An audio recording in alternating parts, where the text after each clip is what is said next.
السلام عليكم ورحمة الله تعالى وبركاته. نتمنى ان شاء الله تكونوا بخير وعلى خير.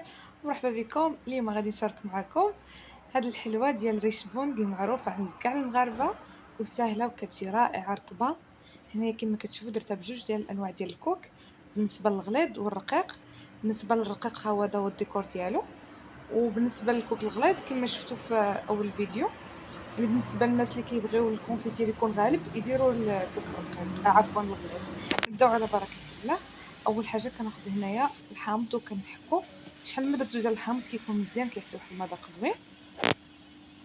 كنزيد عليهم جوج الكيسان ديال السكر وجوج ديال الزيت.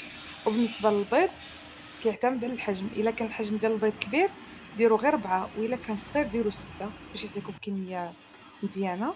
كندير عليهم جوج المعالق ديال الكونفيتير ديال المشماش بطبيعه الحال ديال الدار. وهنا الزبده كندير واحد 3 المعالق اختياريين، يعني ممكن ديرهم وممكن لا.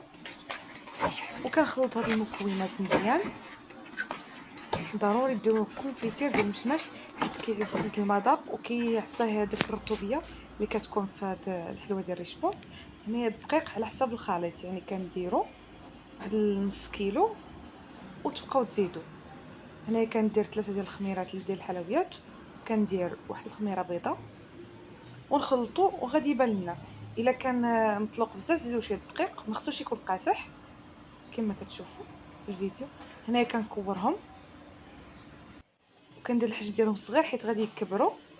وبطبيعه الحال اللي بغاو يديروا الحجم كبير ممكن ديروا، يعني على حسب الذوق ديال كل واحد. وبالنسبه للفران كيكون سخون كنديرهم من الفوق. انا كنفضل انه يكون شويه محمر، وكنخليوه على نار متوسطه ما تكونش ناقصه وما تكونش مجهده.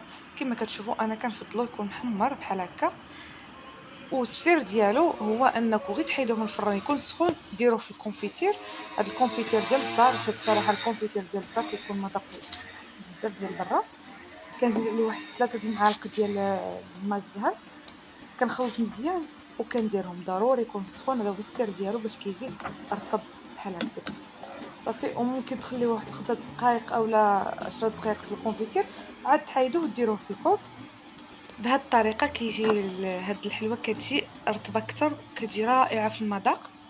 ما تنساوش تدعموني بالاشتراك في القناه وتبارطاجيوها مع الاصدقاء ديالكم والحباب ديالكم، وديروا جيم الفيديو وخليوا لي تعليقاتكم الزوينه.